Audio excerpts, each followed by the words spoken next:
Before I bring in our guest, and you'll forgive the cuss words, people. I didn't really cuss. I just said POS, which stands for piece of shit, for those of you who don't know.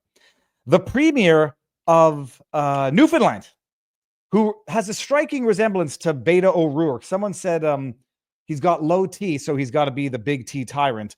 I'm going to play a longer portion of this that I didn't play last night during the Viva and Barnes Sunday Night Law extravaganza.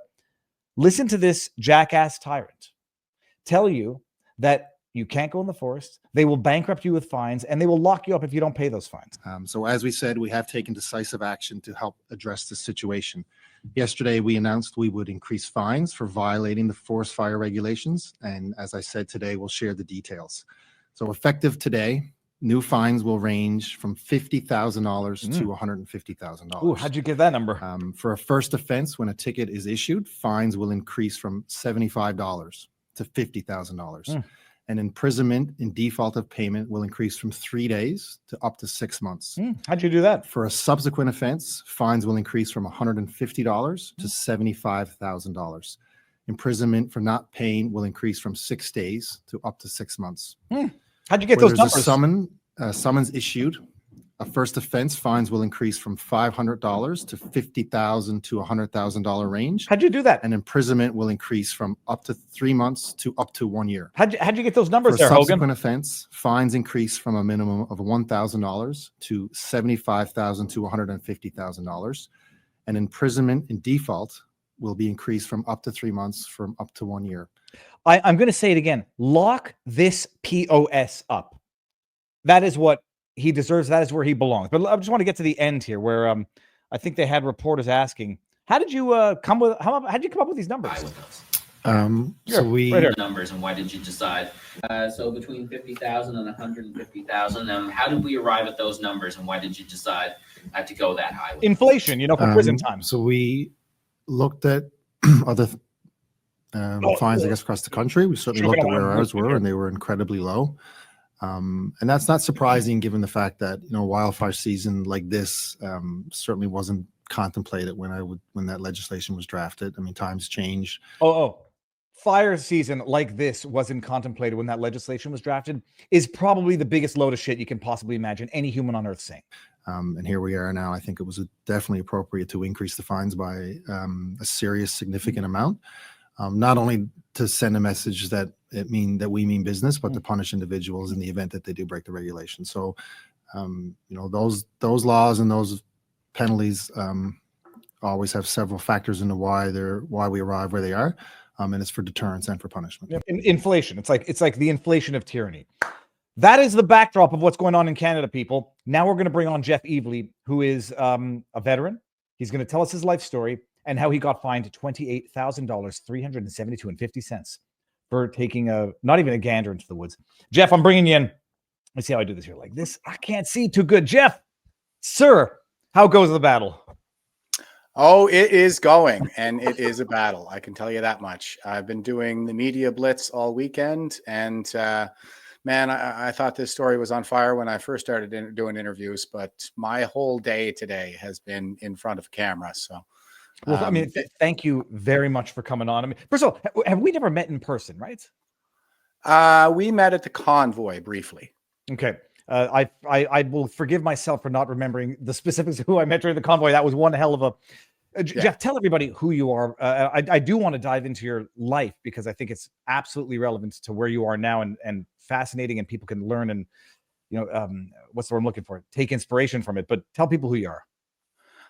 Well, first of all, I would say that I'm nobody. It doesn't really matter who I am. The truth stands or falls on its own, and the law stands or falls on its own. So don't shoot the messenger. I'll say that to, some of the people out there who would. But if you'd like to know a little bit more about me, I'm kind of a down home East Coast boy, and I grew up here in Cape Breton Island, the home of my heart, in Nova Scotia. I joined the military when I was 22 as an electronics specialist. And when I was 22 in 2001, I'll say, and I did a 20-year career. I did a tour in Afghanistan in 2009. I was posted to Florida, Tyndall Air Force Base, to work with NORAD for a 4-year stint from 2010 to 2014. I went to Iraq in 2019. I tried to stay active in the community my entire career. I started coaching boxing when I was 24. I moved into mixed martial arts when I was about 26. I ran the Mixed Martial Arts Club in Kandahar while I was there. I did some more teaching when I got down south there on base. I would volunteer to run some classes during the lunch break, and after hours, I coached junior girls cheerleading and junior girls softball. And I did some more softball coaching when I got to Ottawa in 2014. I spent the last 3 years of my career helping homeless veterans off the streets of our nation's capital in Ottawa, before I was medically released in 2021, September, in fact. So I missed the vaccine mandate announcement for the Canadian Armed Forces by about 3 weeks. The day I took possession of my retirement home in Cape Breton was 1 November 2021. That was the same date that vaccine passports came into effect. I bought my house crawling distance from the local Legion. I was refused service there. When you met me, I would have been wearing a red hat at the time. It said, "Lest we forget." And I took a permanent marker and crossed out the "lest," because that's how I feel. I feel like we forget that these rights and freedoms that are clearly being taken for granted and being used for toilet paper by our elected officials and our senior bureaucrats, these are the legacy of the fallen. And lest we forget that we all have a sacred civic duty to safeguard that inheritance for generations to come. So I feel like my simple act of civil disobedience was a matter of civic duty. I've been standing on guard for thee my entire life, and I don't really know how to do anything else. Yeah, that's what I was trying to do. I think we have an issue of principle here. It really comes down to principles over politics at this point, because I just find, like I said, the way that these rights and these freedoms have been trounced, given that so many people have given their lives for them, I find that to be an egregious affront to veteran dignity and to human dignity more broadly. You were born and raised on Cape Breton Island. Yes, sir. I think I need to show some pictures for people to appreciate. I did a road trip there with my wife like 20 years ago. One of the most beautiful places on earth. What did your parents do, if I may ask? My mother was a physiotherapist. My father had a few different jobs around town, office work, that sort of thing. The road across Cape Breton, it's glorious. It's a little island. It is in fact an island off of we could see it right here. Unlike Newfoundland, which is an archipelago. Okay, interesting. We call Newfoundland the Rock because what's the difference between an island and an archipelago? An archipelago is a series of islands. There's Fogo Island in Newfoundland, and when you get off the ferry, it says "Welcome to Newfoundland," whereas it is the island of Cape Breton. It is a beautiful place. It's small. What was the population of the town that you were from? It's about 35,000. I'm from Sydney. Okay, that's big enough. And now you went into the Army in 2001. You said Air Force, and you served from 2009 active duty to 2019, give or take. 2001 until 2021. I did a full 20-year career. Louise. What is that? I mean, I don't know how you summarize a 20-year experience in service, if you can. I mean, what is that like? What did you see? What was what type of I say engagement? What did you see in the 20 years that you do this? I guess I saw a lot. I mean, I didn't really think of it that way at the time, but looking back now and just kind of comparing notes with my civilian peers, it seems like I saw quite a bit. And that is, I think, kind of the idea. I went into it as a young man, expecting an experience of character development. And I read Orwell when I was in high school, and I was quite taken with it.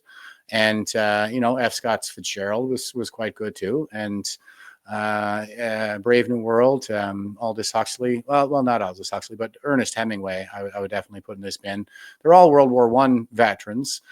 So it seems like some of the greatest insights into the human condition have been coming from those who serve our civilization in war.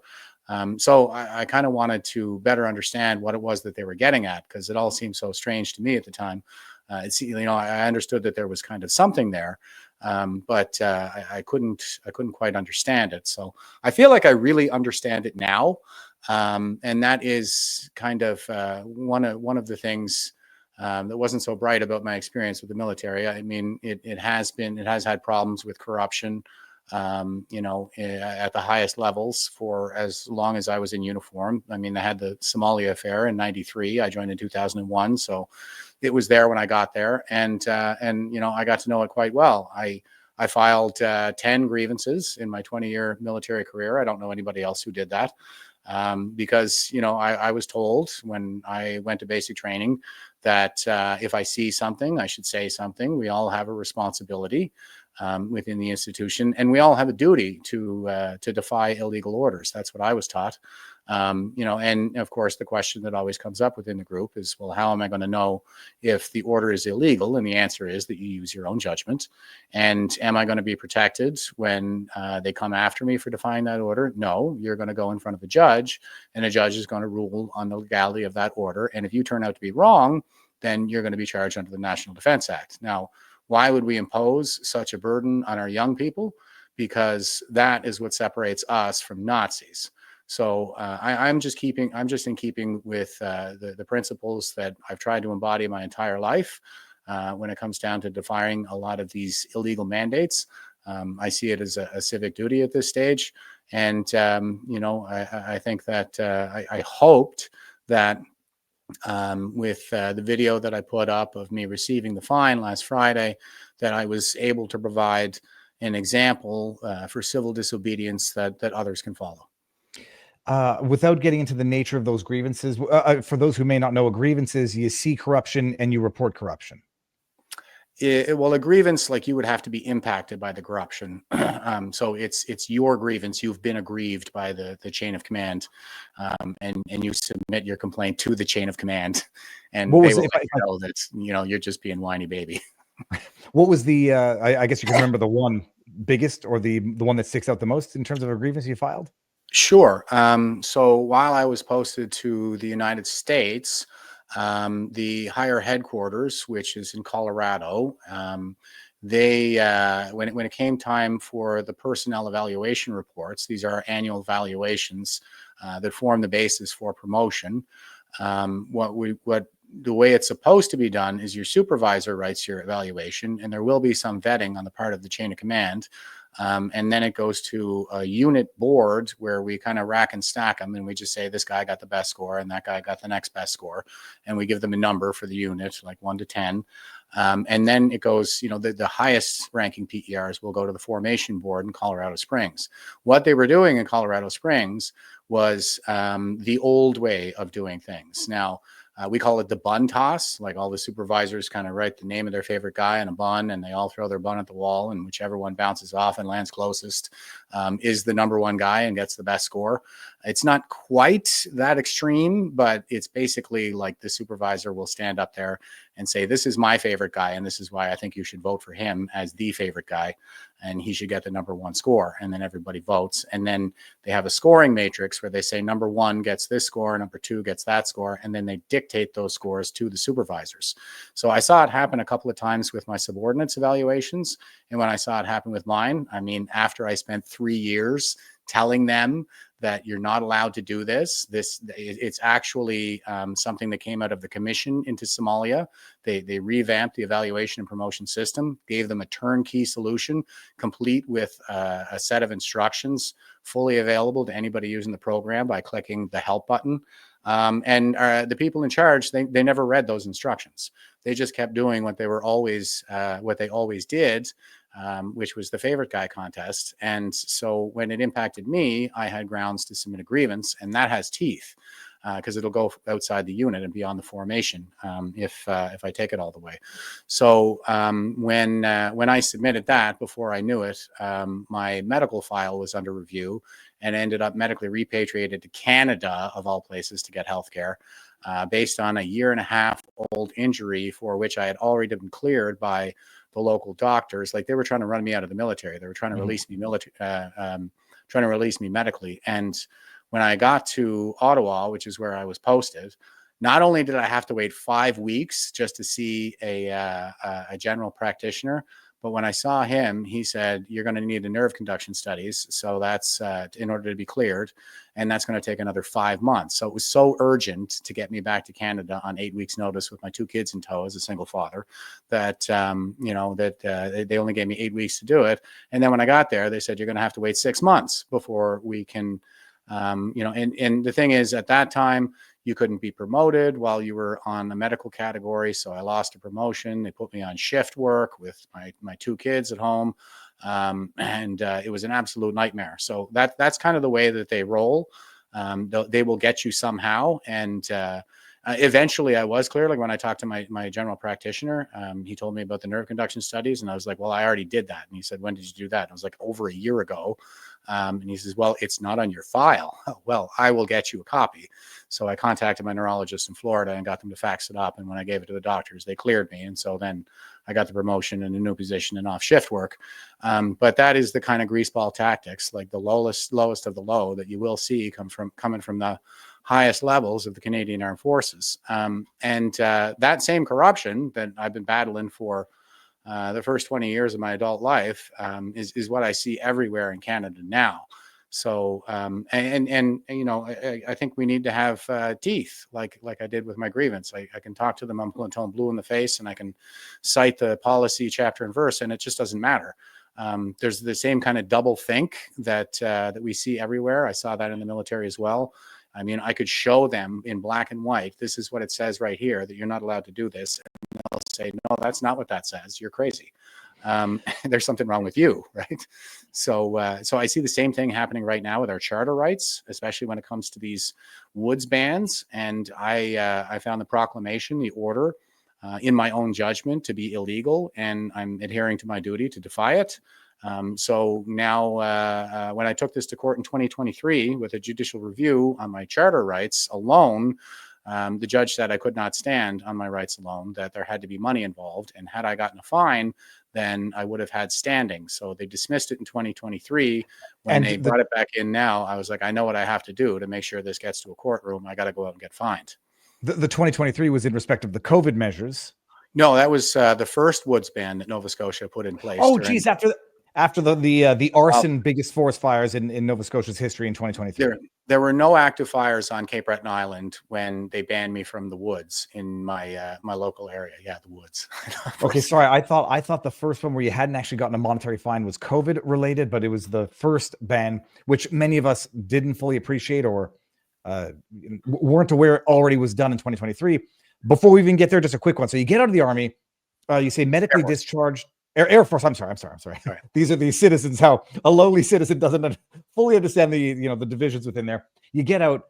How do you reintegrate into? I say reintegrate or integrate into civilian society. What did you do? How did you get involved with the People's Party of Canada? And then we're getting to the tickets. I promise. I didn't reintegrate very well. I can tell you that, because I was barred from society. So integration, it was a bit of a barrier to my reintegration. And when I was refused service of the Legion, like I said, I put on that red hat and crossed out the last we forget. And I just started defying the mandates. I mean, I would go shopping. I would just go about my daily business and refuse to put on a mask. I got arrested a couple of times. The first time I was charged with obstructing. I submitted a charter defense, I guess, because I'm used to doing military grievances, but really I should have held those cards closer to my chest, because I submitted the charter defense. And then the day I showed up in court, I was the only one. So the police, the witnesses, the complainants, nobody showed up. And the judge said, well, none of the witnesses showed up, so case dismissed. And then, then my charter defense never gets heard on the merits. Mm-hmm. And the same thing happened the second time I got arrested. They gave me the $2,700 fine for not wearing my mask in Walmart. And I submitted another charter defense for the fine. And then 2 days before we were due to show up in court, the Crown withdrew the charges. And I have stood in open court in one of these other cases, for example. I think it was the last time I did the 2023 woods ban. And I said to the judge, I told him that story, and I said, so it was all a shakedown. They all knew that this was never going to pass the Oaks test. Okay. And they went ahead and they did it anyway. And then they skirted the law by keeping it out of court. So, they're slippery buggers. Well, and they got a ton of people to pay for them in fear of this. Some of them judges upheld the fines. I mean, in different provinces. So you have your run-ins with COVID measures. Ultimately, you didn't get convicted. You have no criminal record as a result of any of this. I have a mischief and obstruct charge from the convoy, and I was also charged with breach of an undertaking because I signed an undertaking to get released after the convoy, and then Neil Sheard called Rolling Thunder, which was a bike rally and a wreath laying ceremony to give dignity back to the monument and to the veterans who were beaten and drug off it. So I just said, well, I know what I'm doing. I'm going to that, and you guys can come out and arrest me again, which they did. And I think they're still holding $5,000 worth of bail over that one. I got charged with the breach on that one, and I pled guilty to it. I was like, yeah, I knew what I was doing. I even called my lawyer and told her to expect a call. So, guilty. And ultimately, like they bundled it all together and gave me one full sentence at the end of it, which was a year's probation and 50 hours community service, which we appealed, and the appeal was denied. So now it looks like we're heading for the Supreme Court. It is it's absolutely insanity. This was the Rolling Thunder was to return to the cenotaph, which was the war memorial in Ottawa, where they claimed that protesters were defecating on it, urinating on it, defacing it, when in reality, I went there and everybody saw it. The veterans were protecting it, shoveling snow. And then the Rolling Thunder was, what was it, a year later or 2 years? How much longer? No, that was April. That was April of 2022. It was only a few months. Okay. You could have given me a couple more weeks, by the way, Neil. I got snowed off the road in New Brunswick, because you have to go just as far north in New Brunswick as you do west. So me and the Atlantic crew, we got snowed off the road and got a hotel and rented a car because we were going to make it on our bikes. So it's unbelievable. I've shown the video. I won't show it again now, but then we get to, let's say it's 2023 is going to loop into 2025. 2023 was the biggest forest fire in Nova Scotia history. As far as I understand and recollect, it was the result of arson. It was a dry season as well. I don't know what the forest management is like, but I think it's not particularly good from what I've seen. I actually read an article that said they can't really remove debris because it involves going too far into the forests. So therefore they don't remove any debris, and you have the conditions you have. But 2023 was arson, period. The largest, I think the guy got convicted, but it was of a lesser charge. Yeah. So during 2023, who's the premier? Was it Tim Houston as well? Yes. Okay. Tim Houston, progressive conservative, issues a ban. What did you do with that ban in 2023? I mean, what I did was I submitted the charter application. I submitted the judicial review on charter grounds, and I said that the bans violated the charter. But like I said, because there was no money involved, the judge dismissed it on standing. So that was the end of that. Like the Crown tried to argue mootness, because by the time it got to court, the ban had been lifted. I argued that no, it is not moot because they're going to do it again. So clearly I was right and they were wrong. And I think I was probably right on the standing too. It's aberrant to me that I can't stand on my rights in a Canadian court. Jeff, it's something we talk about all the time on my channel on Sunday nights with Barnes. Like they say, it's latches, ripeness, or standing. So you either waited too long, you're too early, or you don't have standing, and it's the way they get out of it. They did the same thing with the constitutional charges for the COVID measures. Federal court came around and said, moot now because they've rescinded them or suspended them. Insanity. So you try to challenge it in 2023 and they say you have no standing because you suffered no injury. This time around, they go for another ban because it worked so well in 2023. Nobody said boo about it, to the point where I don't think many people knew about it. And this time you say, well, I've got to go get me a fine. You go to the police. It's not a police station. It's DWS? DNR. Department of DNR, National Renewables. Or do not resuscitate is typically the way I know it. So you go there, you let them know what you're going to do. I might have to pull up the video. You literally just crawl through the forest for 30 yards, come out, tell people what happened. Well, I called ahead and I let the supervisor know what I was doing and what, that I intended to go into the woods, and it was for the purpose of receiving the fine. And he told me that his guys didn't come on shift until 4 p.m. And I said, okay, I'll come by at 4 p.m. And so I went down there, and as you can tell from the video, like, I went in and I explained where I was coming from. I told them everything that I just told you, that I had challenged it in 2023, but they said that I had to get a fine in order to be heard in court. So I'm not trying to make any trouble for you guys. Okay. I'm trying to make trouble for Tim Houston. That's it. And unfortunately, the court has told me that I have to go through this process of getting fined in order for my case to be heard on the merits. So I will be going into the woods today. And, there was a little bit of pushback, which I think is very much in line with what they're expected to do initially. The guy even threatened to double my fine. And I was like, no, you're not going to do that. But he threatened to double my fine to $50,000. And I was like, yeah, that sounds good. Well, I want to. What part of this do I want to highlight? My entire audience has seen it, as has yours, I presume.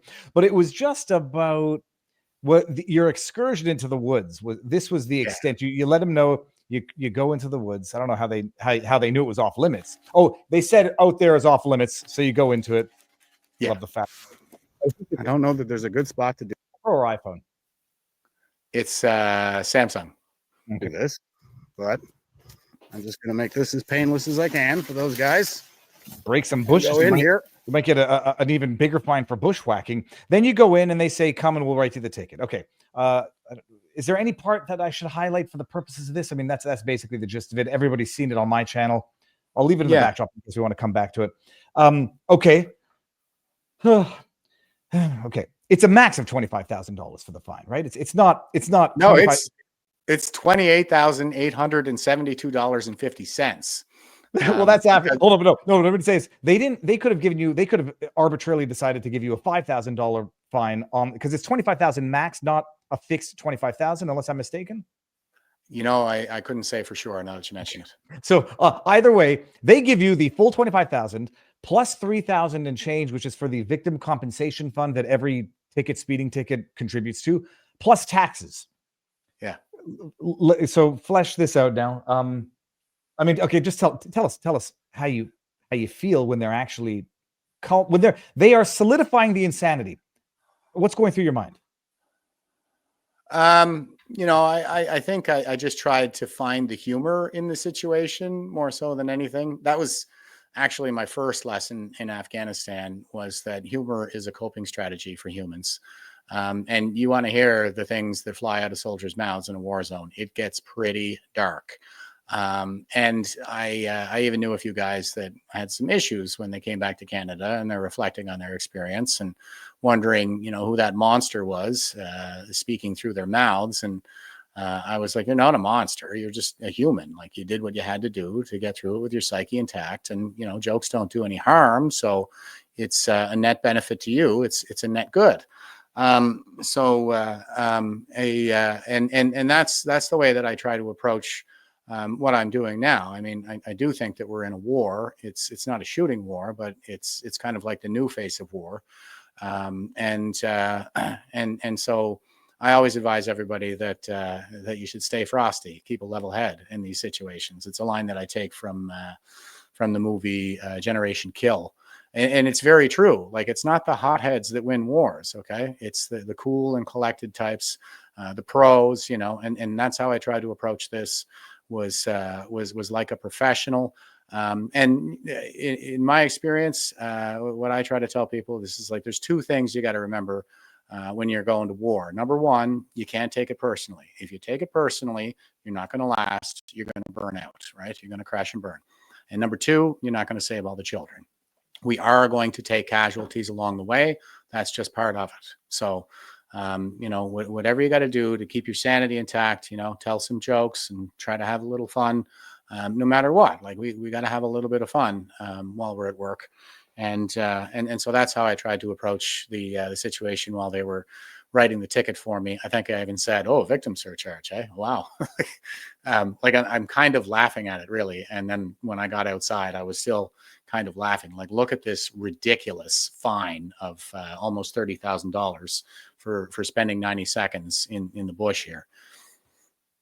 You say you say not take it personally, and then flip side, you talk about questioning things, and what makes the West different than the Nazis is that you're not going to get the willing executioners to carry out Hitler's orders just because they're following orders.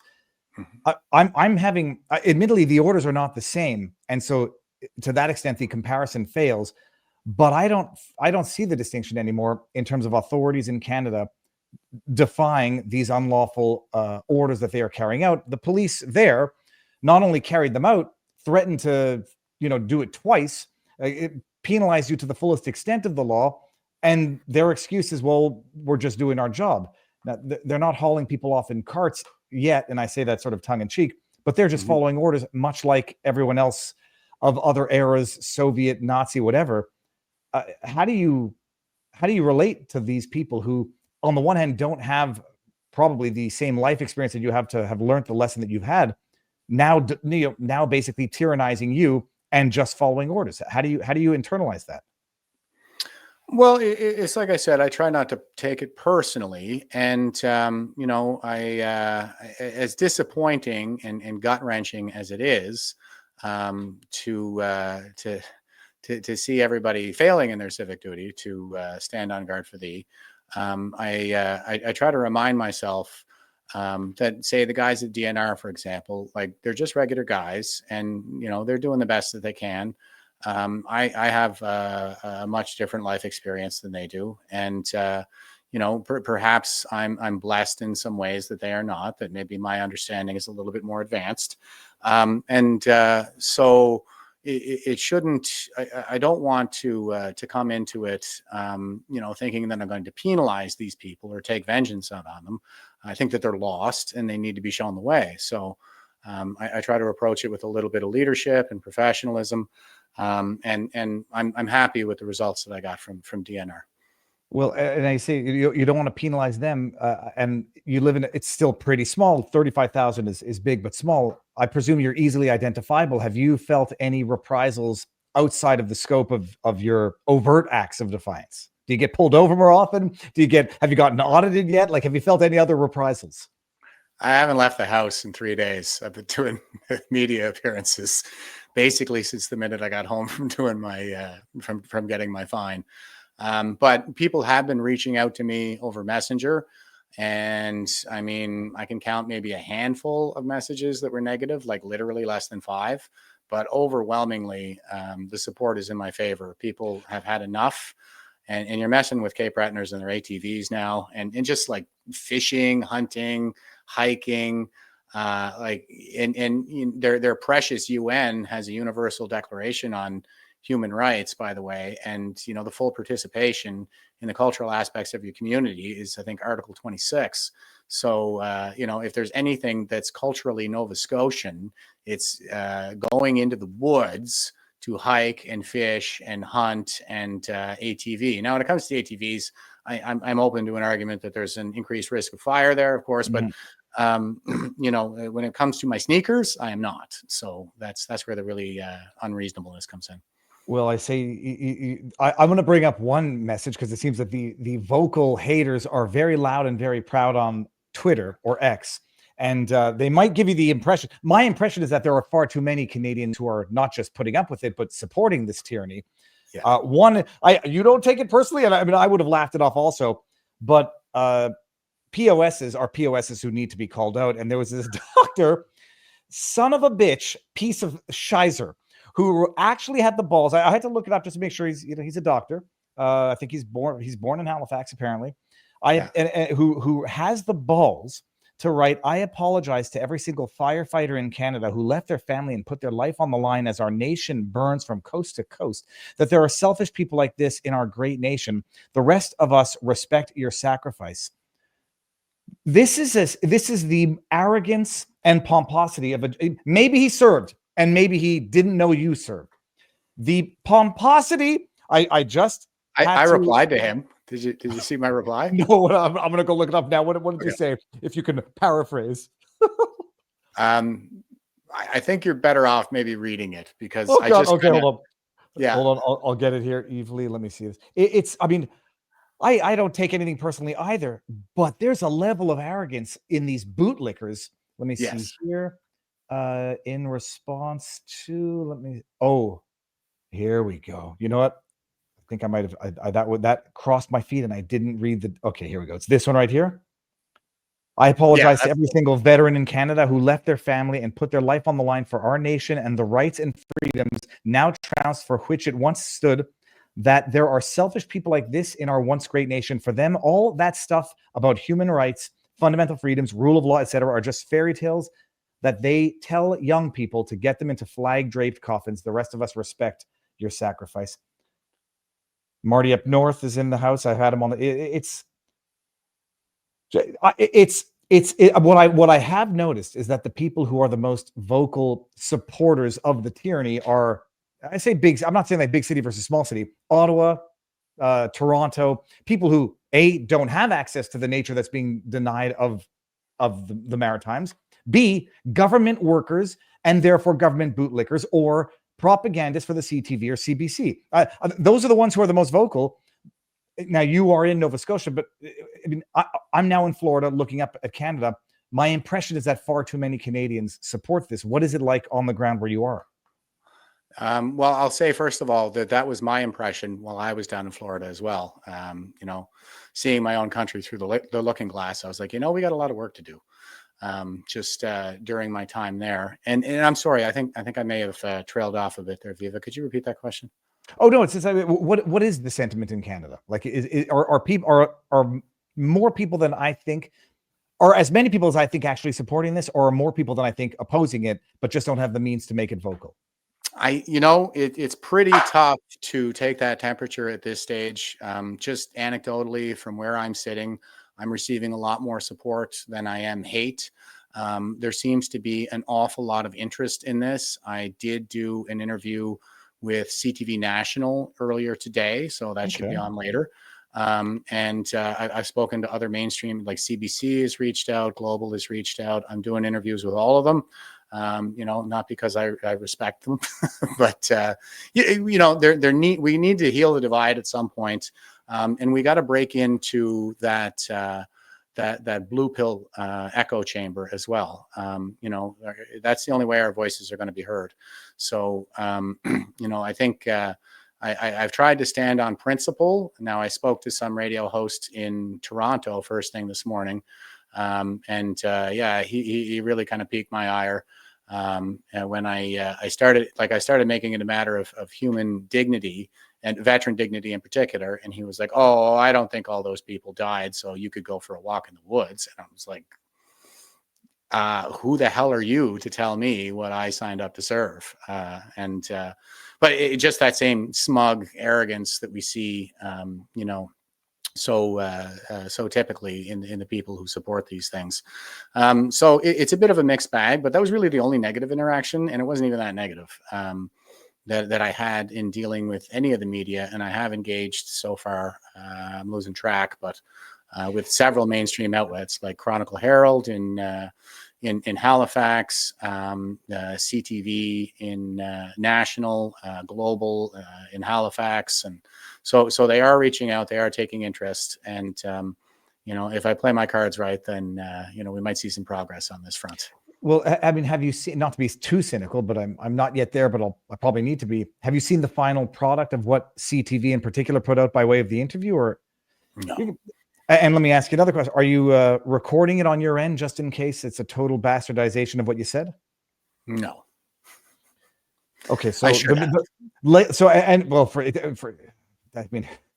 only so much you can do to protect against the scoundrelness, but mainstream, or I say legacy media in Canada, is paying attention, but we have yet to see how they ultimately put the report together. Are you just a rogue People's Party of Canada far right?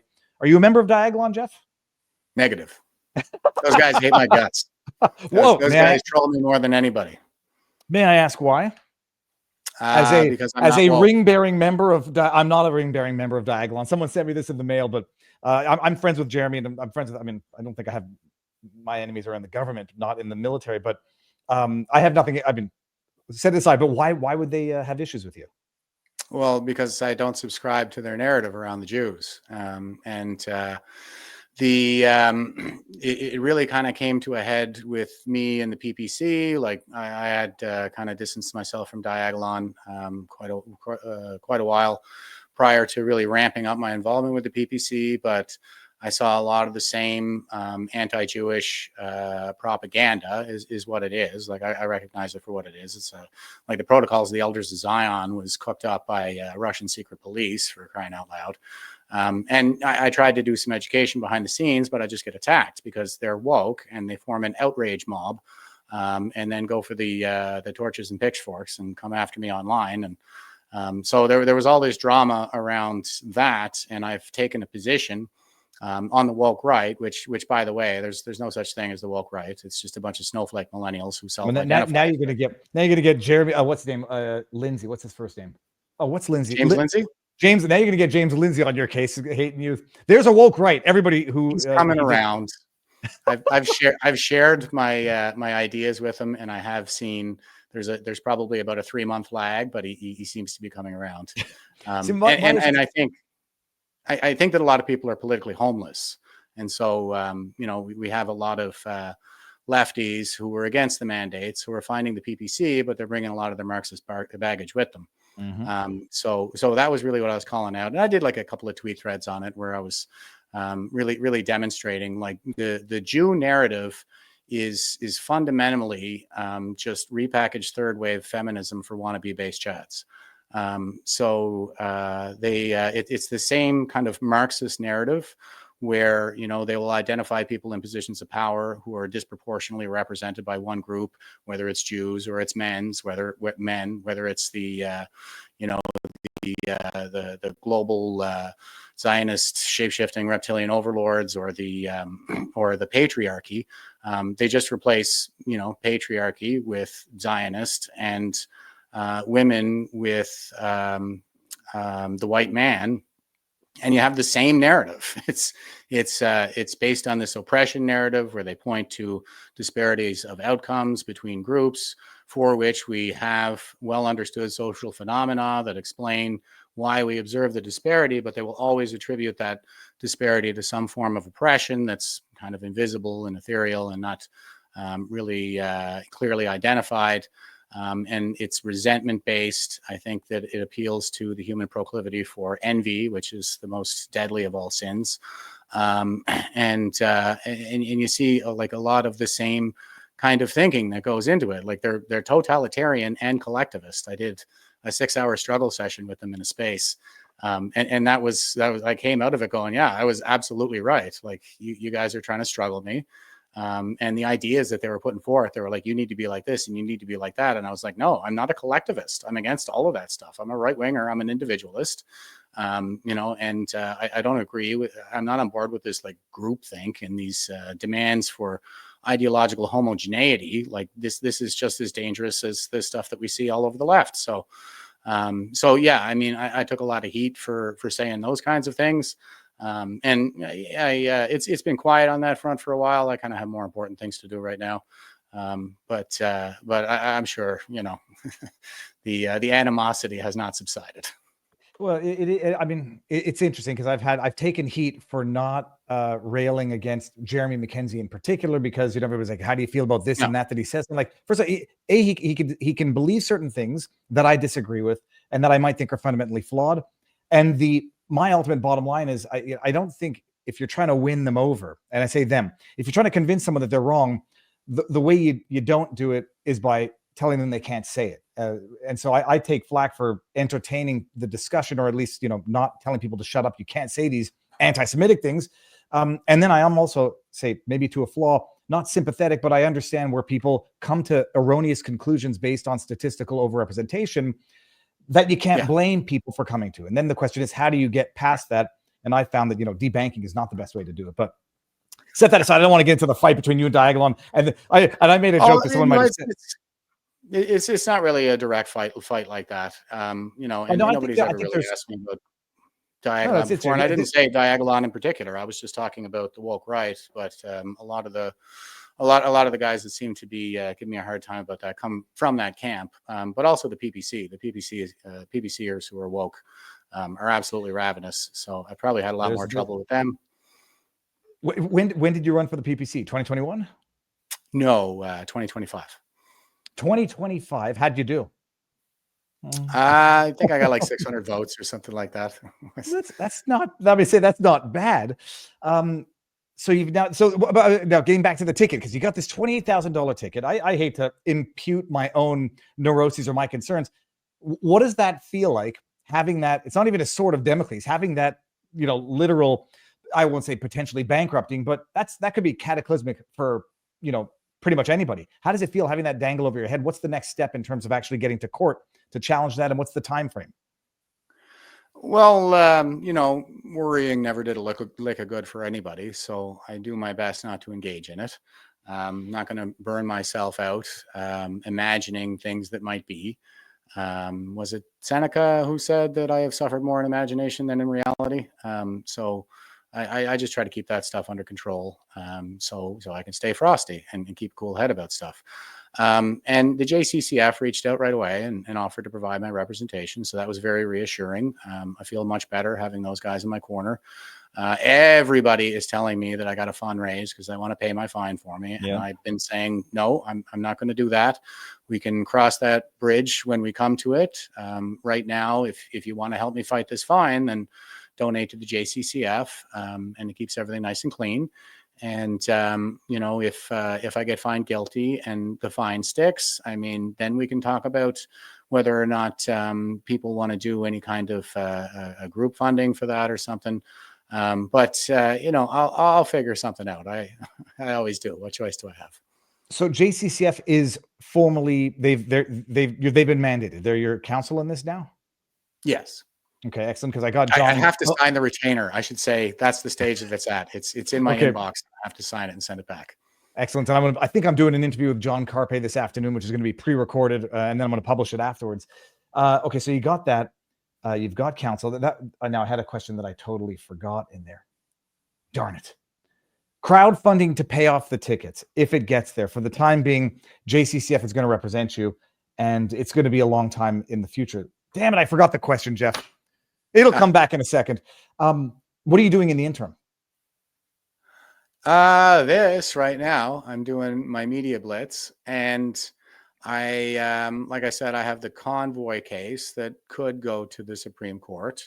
I also have another case that I'm bringing before the Nova Scotia Court of Appeals.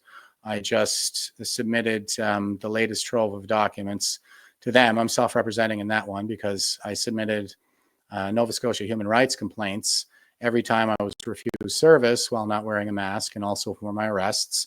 The CEO of the Nova Scotia Human Rights Commission bundled all of my complaints into one letter and just said, go away. He even said in the letter, because I said, I made reference to a prohibition on discrimination on the basis of a political belief, affiliation, or activity. And I said, I'm engaged in a political activity. It's an act of protest. And in terms of my political position, like, I'm a classical liberal. So, I don't believe that I think that humans are rational beings to be reasoned with, not livestock to be coerced, and these kinds of things. And he said in his letter that my political affiliation had to be in association with an official party of Canada under the Act. And I was like, well, I got you now, because it does not say that under the Act at all. It doesn't say anything about whether or not you necessarily need to be part of a political party.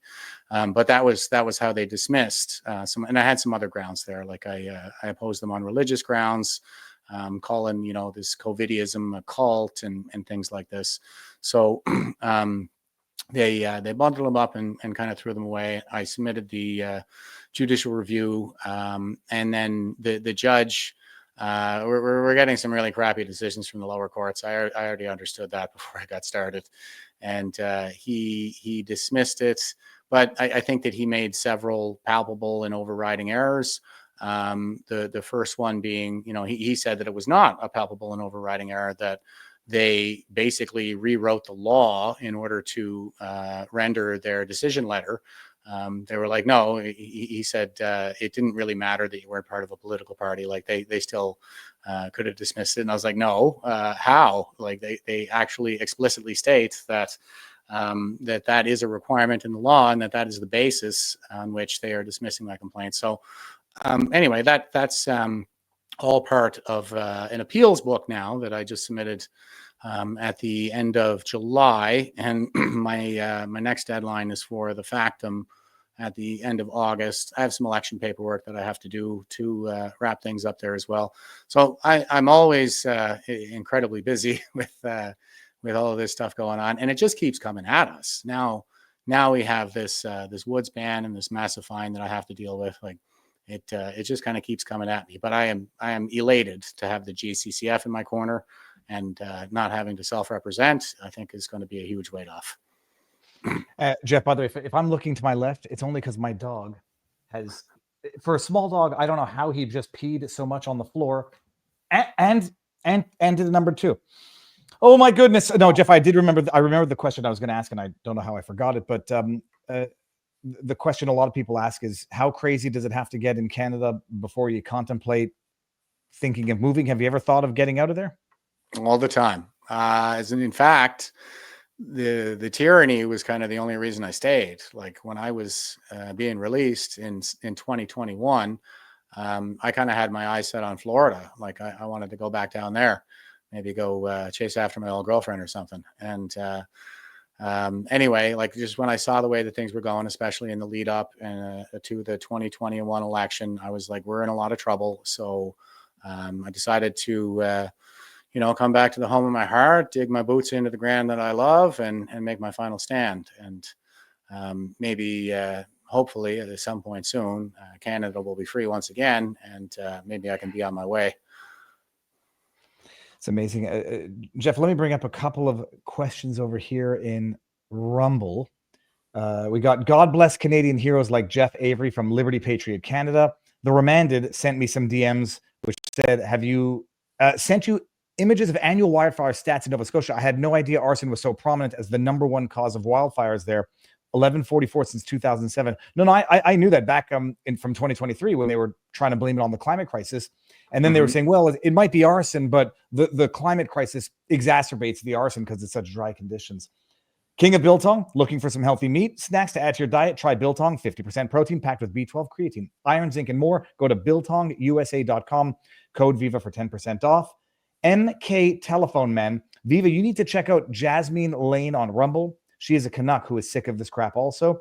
And I don't know if you can see, Roflo says, about the only thing that Trump's admin is missing is someone like Mr. Garrison from South Park talking about effing the criminals. Okay, that was the earlier show. Let me see over in our vivabarneslaw.locals.com community if there's any questions for you, Jeff. Oh, hold on. Someone had a question and I have to get to it. The founders in the U.S. declared our rights inalienable, rights that come from a creator, not from a human. Let me see this. Not from a man.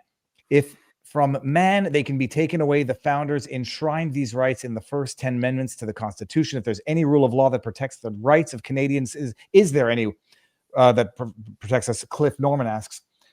I mean, you're there. I've been there for 43 years before I went to Florida. We have a Charter of Rights. What's your impression of the Charter of Rights, Jeff? I think we're going to have to, I'm not sure if I want to say overhaul, but definitely impose. It'd be great if, we could actually get people in jail for these rights violations, like some of the people in power, for example. So I think that there should be maybe a section written on punishments for such abuses. And the standard should be higher for people in higher positions of power. Overall, I think it's a pretty good charter. The framers of the Constitution in the United States were Renaissance men. I think it's probably the most brilliant piece of political mastercraft that we've seen in the world so far. But like, if we were going to overhaul ours, we could probably look to the United States and start there and say, we can build something better than that. But overall, it's a pretty good charter of rights and freedoms. A lot of people will point to, like, let's get rid of the notwithstanding clause. First of all, that shouldn't be there. Mhm. But also there's the section 1 that says that they may intervene, with our rights. And a lot of people are kind of saying like that null and voids the rest of them. I think that what we've seen is an abuse over the last several years. So people might have that strong impression. But we have freedom of movement in Canada, so you can move around the country in your car, but you may not break the speed limit. Like, we put the speed limit in place because the risk to public safety over a certain speed on a certain highway outweighs the absolute freedom of movement, the benefit of that freedom of movement to the individual. So there is a need to kind of rein some activities in that regard. But those limits, those interventions into our liberties, as it says in the Constitution, or as provided by the Oaks Test, they need to be minimally impairing. They need to be logically connected to the goal. Logically connected, proportionate. And for the Oaks test is the Supreme Court ruling on when you get to infringe on constitutional rights. It's there's no correlation between the restriction that they're imposing. Like, even ATVs, I can understand they have what are they called? Carburetors? The things that get hot, not a muffler. They have things that combust on them, so I can understand that. But there's just simply no correlation, and there's no proportionate correlation. Like $25,000, a year and a half in jail. It's absolutely capricious and absolute tyranny. There was a question from our locals community, which was from Bart Cop, who asked Jeff for me. In watching the video, it didn't look like the leaves were stressed on the trees. Not saying it's not dry, but are they overblowing the risk of forest fires? I got a friend up in Nova Scotia. He says, the rivers are low and whatever, but like I say, like, That's the true. leaves are green, the it's lush. Is it as bad as they say, or are they really just playing it hard? The leaves are green. The open grassland is not. And that is another one of the ironies in this, is that, if my sneakers really represented some kind of a fire hazard, then the first place you would ban me from would be an open grassland, because the grass is all yellow and burnt, but the trees, the leaves on the trees are nice and green, like you said. And I was going to say too, like, you mentioned the Oaks test and the case that led to that. That was a case where a guy, he got caught with a small amount of marijuana on him, and he was charged with trafficking. I think it was like less than a couple of grams, but they charged him with trafficking, and we ended up with the test because of that, because they said, like, we need to set a threshold here somewhere as to what constitutes simple possession and trafficking. It can't be arbitrary. It can't be left to the judgment of an officer on the scene, this kind of thing. So vastly, the charge that he got was vastly disproportionate to the crime that he committed, which was simple possession. And in my case, like, they've already charged people in Nova Scotia for burning, for actually breaching the burn ban, Which makes total sense. I mean, that obviously makes sense. You should have a burn ban. I agree. Should have a burn ban. Yeah. But they're getting the fine. I'm getting the same fine that they are. Any fires. Like, That makes no sense. It's like the episode of The Simpsons. That's good. That's bad. So it's kind of like I'm being charged with trafficking when I only engaged in simple possession, right? And not even that. I mean, like, I'm just walking in the damn woods, for crying out loud. It's the burn ban. No one would say it doesn't make sense. The ATVs, some people might be pissed, but they'll say at least it's causally related. Walking in rubber shoes and fishing makes no sense. To fine people who have violated that with the same fine as the burn ban, it is like charging. It's like sentencing someone to murder when it's simple assault. There was no incentive to not commit the murder then if you're going to do that. Not that you follow the law for the sake of being a good person, but yeah, it's wild. I mean, we'll see. Now you don't need to raise money yet. If you get the fine, if you get found guilty, we'll cross that bridge. It'll be in a couple of years at least, Jeff. So probably you got plenty of time to do more damage in the meantime. Before we raid Kimberly Guilfoyle, where can people find you? I've shared your X account. Is there any place in particular you would like to send people?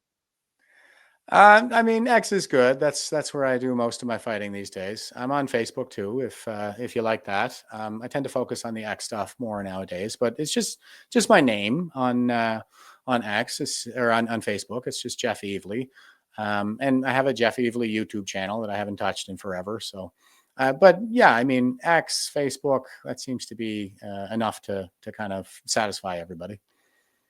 Jeff, I'm gonna go to my locals community after this, so I will not expect you to come with me. You've been more than generous with your time. I say Godspeed, keep fighting the good fight, but Thanks, bro. at some point, you need people who are willing not to fight with you, but even to support. And you have a lot of support. I'm just saying, from down here, it looks like there's a lot more approval of the government tyranny and a lot more people saying "Govern me harder, Daddy" up in Canada. Maybe I'm wrong, and maybe Canada's going to turn the corner. The Conservatives are growing a bit of a spine now that the election is over, ironically enough. But Jeff, thank you very, very much. I say Godspeed.